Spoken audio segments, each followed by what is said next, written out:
إِنَّمَا الْأَعْمَالُ بِالنِّيَّاتِ. So you want to improve socially, but maybe you don't know how, right? Maybe you're trying to get some message across to people, right? You're trying to get them to help you out with something, but they don't quite get the importance of it. Or maybe that you're having a little bit of trouble articulating it. Maybe you feel confused as to what went wrong in your social interactions. Maybe you want to gain the respect of quality men and women, and you want to get better at socializing, but not just be some degenerate going out, but you want to do it the Islamic way. All right. I used to feel the same way. All right. I felt unpopular, right? I felt alone, made fun of by people, and people were nice to me, but they didn't really respect me, if you know what I mean. So, after a lot of socializing, after a lot of failure, a lot of success, training, I want to share with you two key lessons that really impacted me. And these are Islamic based lessons. And I want to talk to you about intention and leadership. Okay, these are two principles that helped me greatly as a person working on their social life, trying to develop that, trying to get better at sales, trying to get better at dawah, right? I was going through all these endeavors, and these two lessons seem to stick out, and it's really what gets people to respect you and get what you actually deserve. So that's what we're going to go into a little bit today. All right, so I have some hadith here I'm going to pull up. One is, the first one compiled by Imam Nawawi, right, in the 40 hadith, which is actions are judged according to their intentions, right? And everyone will get what they intended. Okay, so what does this mean? If you have an intention, if you have a ikhlas, if you have sincerity in your intention, you're going to get a better result at the end of the day, because that means you're more purified, you're more in line, you've probably done a lot of tazkiyah work, you've purified yourself, and now you're going for what you want. And all those little like barriers and obstacles seem to fade away, because if you notice, like it's like shaitan that kind of puts the thorns in the path, and your job as a Muslim is to have taqwa and kind of, you know, remember Allah, which will purify you and steer you through that path of thorns. Okay, so and then everyone will get what they intended. That is a powerful, powerful piece. And I'll tell you why. It's because as humans we have these like we go and we do something, we think something, "Oh, I'm probably not the best candidate." Or let's say even I'm thinking back when I was in younger, and I used to take the bus. And sometimes you're running for the bus, and sometimes you kind of run for it, but you don't really mean it, right? So then the bus just leaves. Then you're like, "Oh man, oh." But like you didn't really want it. But like some days, like you really wanted to catch that bus, so you sprinted and you waved to the driver. And like even if you didn't get it, most of the time when you did that, the driver would actually stop for you. So it's like having this self-fulfilling prophecy. Similarly, in social situations, when I didn't really care about the interaction as much, or let's say I didn't care about seeing the other person as much for who they really are. It tended to be more of a shallow interaction, versus when I go and I really, I look into the person's eyes and I really try to take them in and see them as a person. It's just such a different experience. You don't even have to say much, but just making that connection. See, so the intention that you have, it will kind of manifest into reality. It will have an effect, right? Similarly, if you go ahead and do something, like let's say you give some zakah, it's a great thing to do, but let's say you do it with the intention, or sorry, just charity, right? Um, just general charity, and you give that with the intention of, oh, I hope people see me, I hope people think I'm generous. What are you going to get? What's the fruits that you're going to get out of this? Well, Allah says if you did it for fame, you'll get the fame, and that's it, done. Okay, but if you want the reward, if you want the reward, you need to have that purity of intention. Okay? Now, this can be problematic. And the reason it can be problematic is people will think that out of fear you don't have to take action, but this is not correct, okay? And we're going to get to that. But first, I want to talk a little bit about clarity of intent when you're talking to somebody. So, when you're talking to somebody, you want to have clear intent. And what this means is your thoughts, your words, and your actions are aligned. Okay? So, you go, and even if you don't know what to say, that's okay. You still go, approach them, talk to them, and what's going on in your mind is that I had an intention to go talk to this person, whether that be, hey, I want to network with more brothers. I'm, introducing a business I want to talk to them about, see if we could work together for business. Maybe I just want to share some good vibes. Maybe I wanted to do some dawah. Hey, maybe I just wanted to meet you. Maybe I just wanted to you look like an interesting person. But whatever that is, just be clear. Because if you're actually to lead an interaction, you need to have an intention behind it. And again, right, whatever intention that you put out, you'll probably get. So let's say you want to give a brother some dawah or sister some dawah, and you go out and your intention wasn't entirely clear. So part of you was like, oh, part of you maybe didn't believe in yourself that you could actually do it. Well, odds are it's probably not going to go as well because you didn't believe in yourself. Now, taking the action is actually something great, and action should be taken whether, regardless of the intention. That shouldn't stop you from doing good action. There's a Quran verse from Surah Al-Mu'minun saying, "And they who give what they give while their hearts are fearful, because they will be returning to their Lord." And what this means is you give, let's say, let's say you're giving in charity, in the same example, and you do the action, yet you are fearful of having ill intention. And that's the perfect way to describe how I try to move out through the world. Now, when I'm speaking or giving a khutbah or making a little video like this, I try to say only what I know for sure. Okay, that's a rule that I have for myself. And I like to be, I like to be skeptical. I'm very, very skeptical, and I like to be skeptical of myself a lot and things that I say. But here's the thing, it can't come at the cost of serving the ummah. It can't, right? So if you need to do your job, if you want to be skeptical, be skeptical. But if it in any way impinges on you doing your job for the ummah, that's a problem, right? So do the action, but always have that.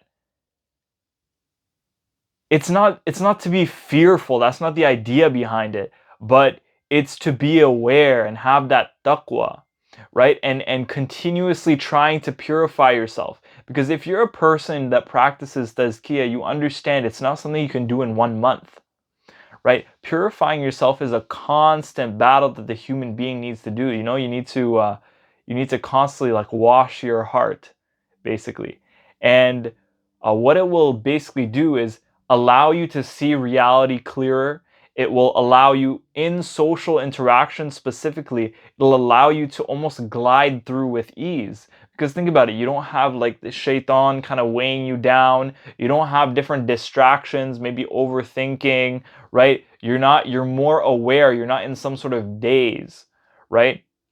So all of these skills being built and becoming more present, more aware of the reality of the world, and going out there and actually doing something and taking action is all going to test your taqwa. And having the correct intention while doing this is important as well, right? So that's what we're always trying to purify our intention as Muslims. Now, I want to share one more Quran verse with you, which is some of the nomadic Arabs say, we believe, say, O Prophet. They say that they believe. And then the Prophet ﷺ says, you have not believed, but say we have submitted, for faith has not yet entered your hearts. If you obey Allah and His Messenger wholeheartedly, He will not discount anything from the reward of your deeds.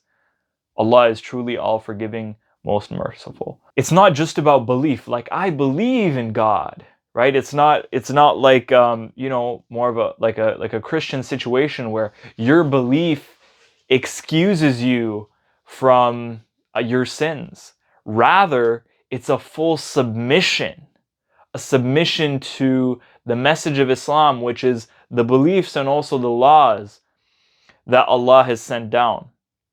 So submission. And if you obey Allah and His Messenger wholeheartedly, He will not discount anything from the reward of your deeds.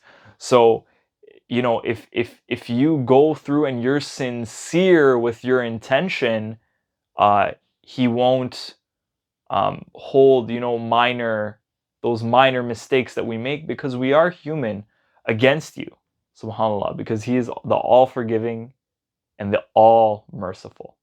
Okay, so having this clarity of intent when you go to someone, first of all, our intention should always be to please Allah, not to please other people. So if we're having these sort of people pleasing tendencies, right, we're trying to, oh, maybe if I wear this shirt, people will like me. I actually love this shirt. Alhamdulillah. Brother gave it to me. Revert Corner. A little plug for them. Revert Connect. Revert Connect.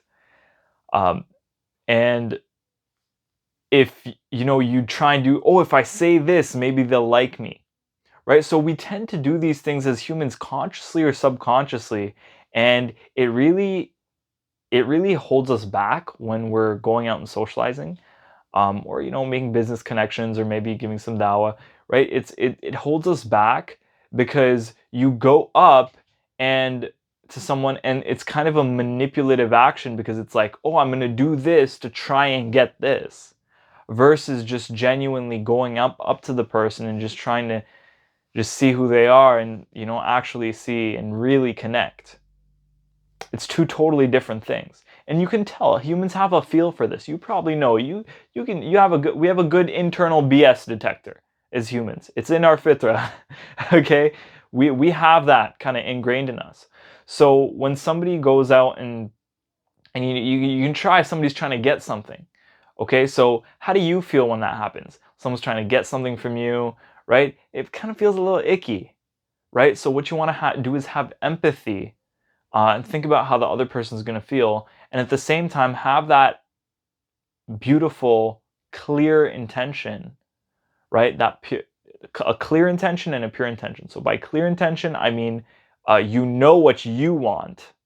Okay, you're not uncertain about that. And then by pure intention, I mean there's no ill will there. You're not trying to get something, and even if it seems nice on the surface, like, sometimes, you're being nice, but you're expecting something back. It's none of that. It's none of that, because it's a manipulative behavior at the end of the day, right? And people are going to be turned off by that. Okay, this happens, especially, unfortunately, when guys, try to, and they have very adverse reactions. I've seen, when brothers are trying to find sisters to get married to, and sometimes they'll go to these events. Unfortunately, sometimes, the sisters will have a very adverse reaction to the brothers, and just because, they don't know how to conduct themselves, and they don't understand these principles of having a clear intention, right? Leading the conversation, and then having a pure intention as well, right? Not just trying to, if I do this, maybe they'll like me, sort of thing, right? Okay, now we're going to move on to leadership. Leadership. So Allah has sent us down as a Khalifah in the land. Okay, so this is our duty. This is our job.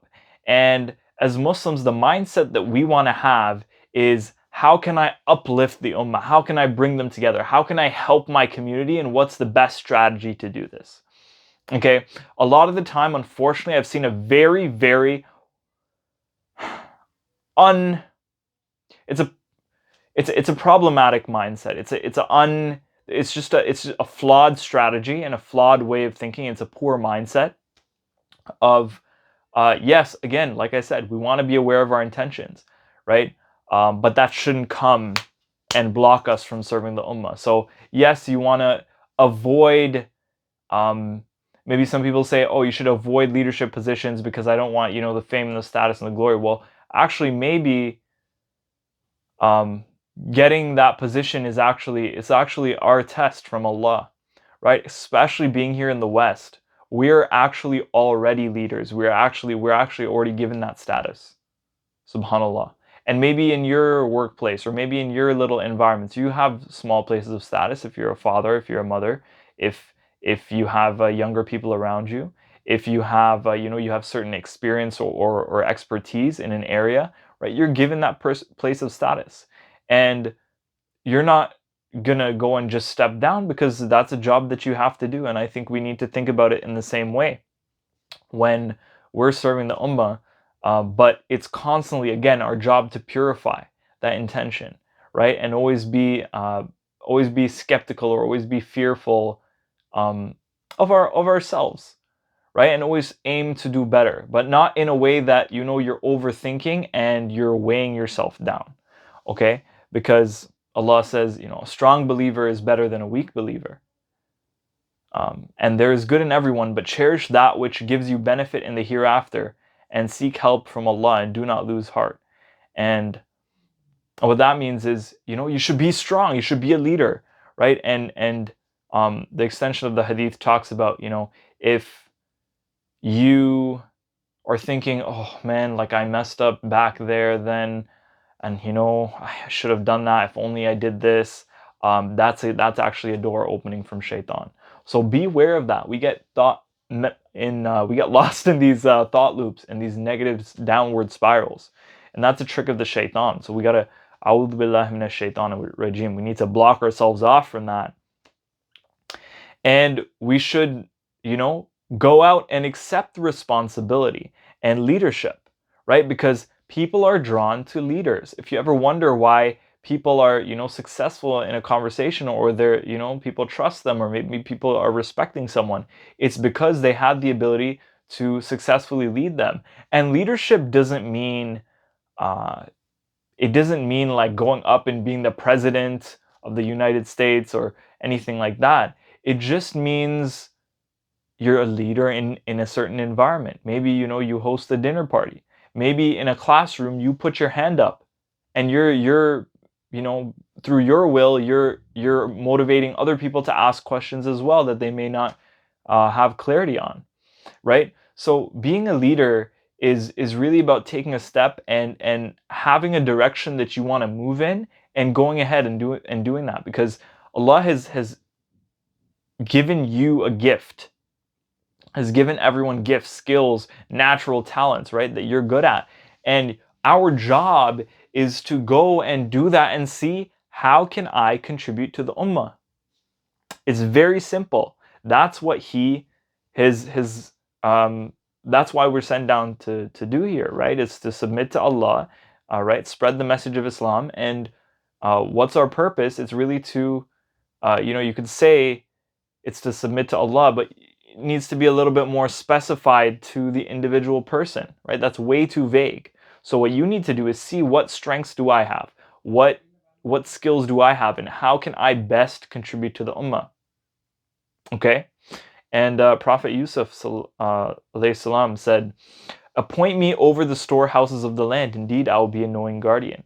So you can think about this as, he stepped up to the plate, right? He knew. So I want you to go and step up, and even in the context of social interactions, how this applies is, you're gonna go out and meet people and connect and socialize and interact, and what you're gonna do is have a frame, right? You're gonna have a way you see the world. You're gonna have, a belief system. You're gonna have energy. You're gonna have good emotions, right? And when you go out to them, you're just going to share that, okay? And in any interaction, there's one person that's reacting a little bit more than the other. Okay, so there's always a, like, you can call almost, there's a leader, there's kind of the other person who's more of like reacting. And sometimes the switches, right, in a given interaction, but usually the dynamic is there's one person that's leading, one person that's not, right? For example, in this video, I'm leading, you're watching, but it's all, in different situations. And we know this, there is the idea of obedience, and you do have to uh, follow somebody else's lead as well. That doesn't mean you take away your own leadership in the process of doing that. That's actually a leadership quality, being able to follow instructions and being able to be a good follower as well, right? Because being a true leader, it's not about avoiding responsibility. It's about taking responsibility, and it's about not having an ego about it, right? And not being attached to, oh, I'm this idea of this leader, or having this idea like, oh, I'm this kind of person, people have to treat me this way, whatever, right? It's just about going out, and if you're able to hold your frame, which is your perspective, your beliefs, and be non-reactive, so other people are going to try to kind of catch you off guard, right, and test you, just because that's the nature of the world. It's raw, it's brutal, it's rough. And when you're going on your journey of socializing, trying to improve your social skills, that's what you're going to get, right? You're gonna get beaten down. You're gonna have some failures. You're gonna have some successes as well. But in that process of struggling and striving, you're gonna learn, to hold yourself. And here's the thing: some people will have situational confidence, like in a certain room they're gonna have status, right? Because oh, I lead this halakha, or oh, I volunteer here and I'm gonna have this sort of status, right? But no other, so I'm confident in that environment. But what we want to have, that's good, that's great, fantastic that you do that. But what we want to build is core confidence that just comes from knowing that Allah has entrusted and given human beings the natural quality to actually be a leader, and the natural quality to have a great personality, actually, and to have things to share and have value to offer, just for you being a human being. Now the thing is, everyone tries to add techniques, tips, all this stuff. What's the secret? What's the AI? What's the hack? Right? But the truth is, at the end of the day, it's already there. And all you need to do is just remove any of the blocks. Just like we were talking about, Shaitan is going to try and block you in many different angles, right? He's going to come at you in many different ways, right? So it's just about removing any of the blocks that you've had. And I'm not saying this is all Shaitan. This could be, traumas that went on, negative beliefs, right? Just little wounds, little hurts, little experiences, little weak points that you might have. And it's just about removing those, and or strengthening those. And once you're able to do that, you will find that you're naturally confident. You're naturally commanding respect. You're naturally, people are following your lead. And subhanAllah, that's really what we're trying to do. Like, talk about connecting to the fitra. That's it.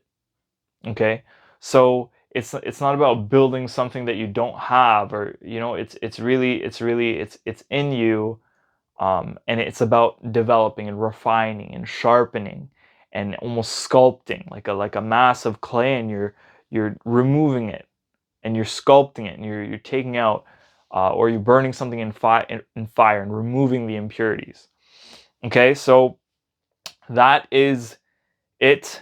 We talked about intention, and we talked about leadership, and how when you pair these two things together, right? Having a pure intention, right? Of to please Allah. Having clear intentions when you're moving forward, right? Because that's going to help you when you're talking to people. It's going to help you know what you want, and they're also going to be able to receive what you want. They're going to understand that from a sub communication level. Okay, be a leader, because that's what people are expecting.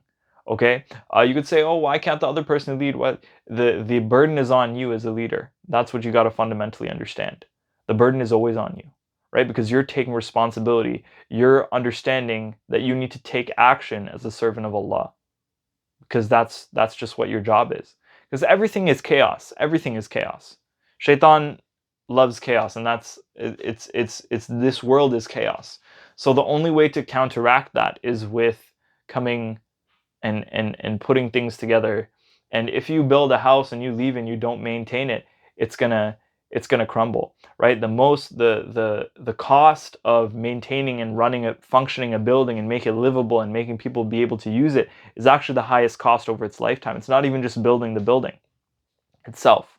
So what we need to do is continually, wash our heart, purify ourselves, and inshallah take on these leadership positions. And even in micro moments in conversations, we need to be able to be a leader. And this doesn't mean being some sort of egoic sort of thing. It's actually going out and casting a vision that people will believe in and inspiring them to move forward, and they're going to go ahead and follow, right? If you do it right. Okay, and you're able to hold the frame and hold the authority. All right, so if you enjoyed listening to this, if this is something, an area that you're interested in working on, you're a practicing Muslim that really wants to level up in their social skills, right?